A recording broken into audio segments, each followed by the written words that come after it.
5 बातें याद कर लो, आप सदैव सुखी रहोगे। पहला, रोज ठाकुर जी का चरणामृत पियो, अकाल मृत्यु आपकी नहीं होगी। समस्त रोगों का नाश करने की सामर्थ्य चरणामृत में। दूसरा नियम, घर से जब निकलो कम से कम 11 बार इस मंत्र का स्मरण करो। अंगुली से गिनना 11 और कृष्णाय वासुदेवाय हरे परमात्मने प्रणत क्लेश नाशाय गोविंदाय नमो नमः। कभी आपका एक्सीडेंट नहीं हो सकता, कभी आप दुर्घटना में कभी नहीं फंसेंगे, और फंसेंगे भी तो आप सेफ निकल आएंगे। कभी भी 24 घंटे में 20-30 मिनट ऐसे निकालो जो घर में अपने ठाकुर के सामने बैठकर नाम संकीर्तन कर सको। चौथी बात, 11 दंडवत रोज नियम ले लो। ठाकुर जी घर में जो विराजमान है, कृष्ण को जो प्रणाम करता है उसका पुनर्जन्म नहीं होता। ये हमारी बातें याद कर लो। पहली बात, रोज चरणामृत। दूसरी बात, घर से निकलने के पहले 11 बार कृष्णाय वासुदेवाय इस मंत्र का जाप करो। तीसरी बात, नाम संकीर्तन 20-30 मिनट अपने घर में करो, जितना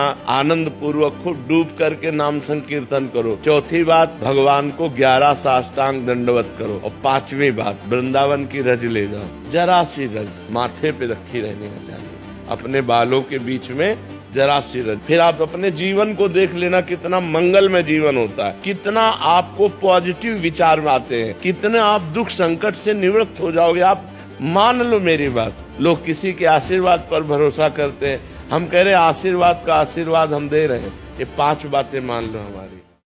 भगवान के प्राप्त करने के लिए कोई कठिनता नहीं, जो सबके दिमाग में बैठ गया है भगवान को प्राप्त करना बहुत कठिन है। कठिन नहीं है, संसार के बुरे कर्म त्याग पाना कठिन है, भगवान प्राप्त करना कठिन नहीं। भगवान तो अपनी आत्मा है, संसार के बुरे कर्म हम नहीं छोड़ पाते, इसलिए कह देते भगवान को प्राप्त करना कठिन है।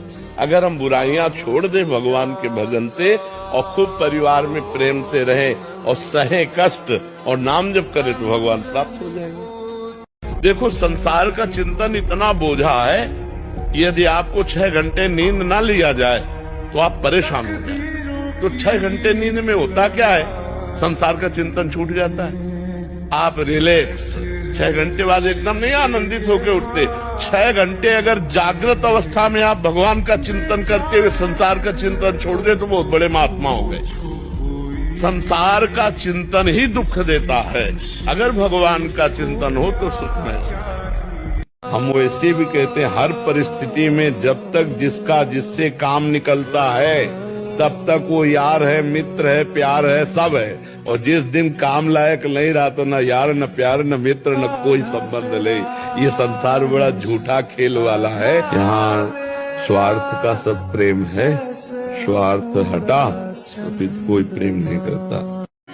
ये मृत्यु लोग बड़ा खतरनाक है। कितना प्यार किया, पत्नी पुत्र परिवार, कोई साथ नहीं जाएगा और कभी नहीं मिल पाओगे। एक बार भी छोड़ने के बाद वो तुमसे कभी नहीं, तुम उनसे कैसा धोखा है यार। करोड़ों अरबों बैंक में जमा कर लो, दोबारा लौट के हिसाब ले आओगे, 25 पैसा तुम्हारे साथ ले जाएंगे। बस यही माया भगवान की अगर ये बात समझ में आ जाए तो हम पाप कर्म ना करें, राधा राधा राधा राधा, दूसरों का हित करें, दूसरों का मंगल करें, तो जीवन में ये कमाई लेके हम चले जाएंगे। यहाँ से और कोई कमाई नहीं जाती, या तो पाप कर्म, या तो पुण्य कर्म, या भजन, 3 में से कोई एक।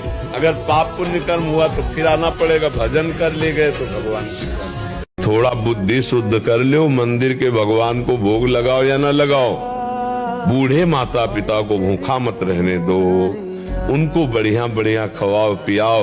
वो गाली दे तो बात भी उनकी मत सुनो, वो वृद्ध हो चुके हैं, उनकी मानसिकता बिगड़ चुकी है, उनकी सेवा करो। हम सबसे प्रार्थना करते हैं। और जिनके पास ऐसा उदार हृदय हो, कोई ऐसा वृद्ध दिखाई दे तो उसको अपने घर ले आओ।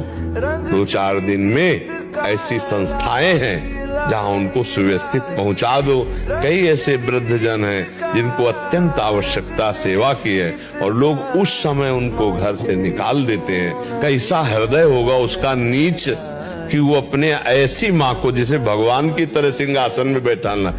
हम आपको सच्ची कह रहे हैं, अगर बूढ़े माता पिता को बढ़िया सोफा कपड़ा बिछा कर बैठा लो और बढ़िया भोजन पवाओ और शाम सुबह उनकी दंडवत करो, रात्रि में चरण दबाओ और कोई आराधना करो न करो, भगवान प्रसन्न हो जाएंगे।